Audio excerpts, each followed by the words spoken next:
I'm a ballerina, so I'm not a stranger to extreme circumstances. Ballet pushes people to somewhat uncomfortable physical extremes, but my hardest challenge was not physical, but rather mentally challenging. I have been dancing since I was 3 years old, and that makes it 15 years now. I usually train around 21 hours a week, sometimes more. I train in classical dance, modern dance, and character dance. So after so many years of heavy routine, I thought I was ready to face the world. I thought of myself as not only physically flexible, but mentally strong. And then I applied to the summer intensive at the Bolshoi Ballet Academy in Russia. In order for me to attend the summer intensive, I had to audition for a place. The room was quite cramped. We were given a number to pin on our leotards, and I auditioned in the academy where I trained in Mexico City. And the selection process for the Moscow State Academy of Choreography, better known as the Bolshoi Ballet Academy, is very intense because it's a very prestigious academy.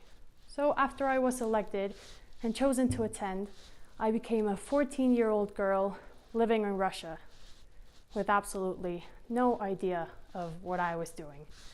And I did not consider what living in Russia at such a young age would be like. I would be living in a country whose language I did not speak, whose culture, food, and extreme weather I was not familiar with, and I found myself suddenly lost in the excruciatingly long lessons of the Russian language where I understood literally nothing and was scolded for not speaking and not understanding.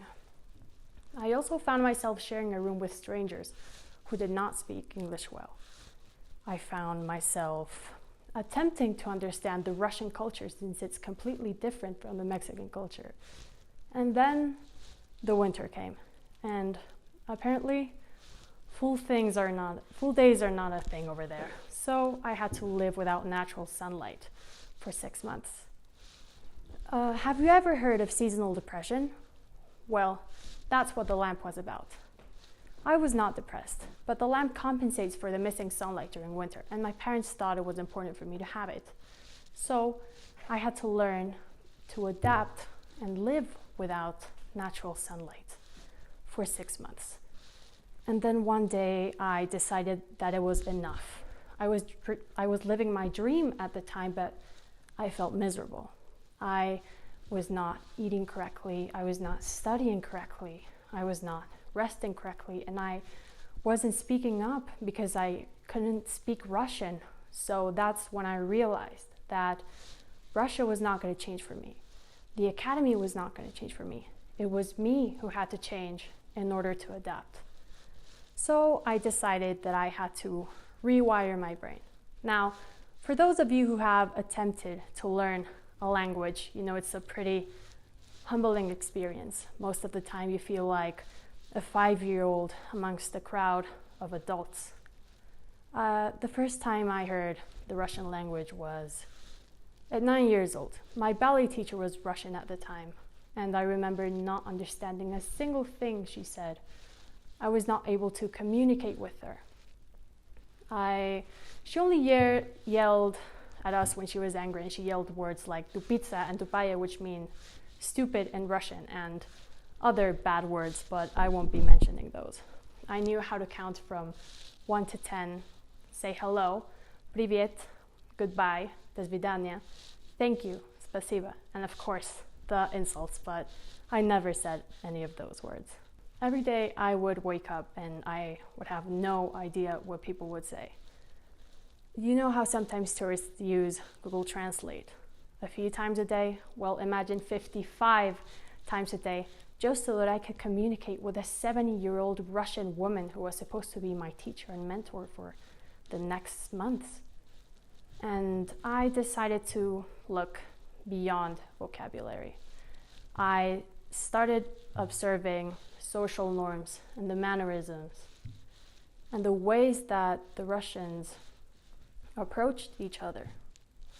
Mexicans are really cheery, really happy, and are used to hugging and kissing someone when they meet. Russians are not. They're a bit cold. They don't smile as much, and they do not hug someone when they meet.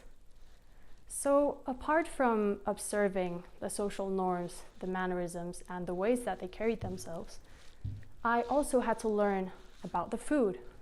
So the typical Russian diet consists of lots of potatoes, and they eat a lot of porridge known as kasha, and that's what they fed us at the academy. And I have to say, it was not appetizing at all. When they served the kasha, it reminded me of the porridge scene in Oliver Twist.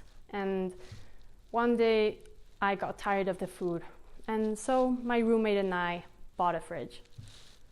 Not only was I isolated, but I would cook in my own room. I would attempt to prepare healthier meals. I would eat a lot of salads. I would eat a lot of tofu, and I would occasionally buy cooked protein from the local supermarket.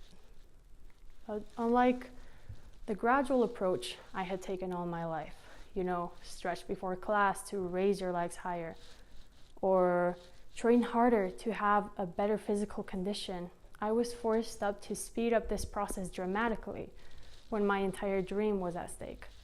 Because extreme adaptation requires a radical change of mind. And it has paved the path for me for me to be able to overcome big and small challenges that I have faced in the past years. By living in an academy for a year where girls were completely used to a different environment that I was accustomed to here in Mexico, and enduring a very strict and demanding ballerina life, I was ready for anything that came my way. But do I regret it? No. Because I learned more about myself than I would ever have at home, and that if I hadn't experienced a drastic change in my life.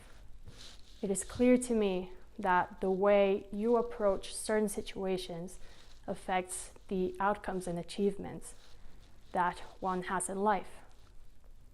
Who would have thought that right now we would be living through a pandemic? Yet here we are. We are adapting and becoming familiar to a new way of living. And so the advice that I have for you is to be mentally flexible and open-minded so that you can adapt to any situation easily and you can fully take advantage of whatever it is you're doing. There are times when you need to act differently because life is full of changes, and the only way to succeed in any environment is to learn how to adapt without losing individuality. Thank you.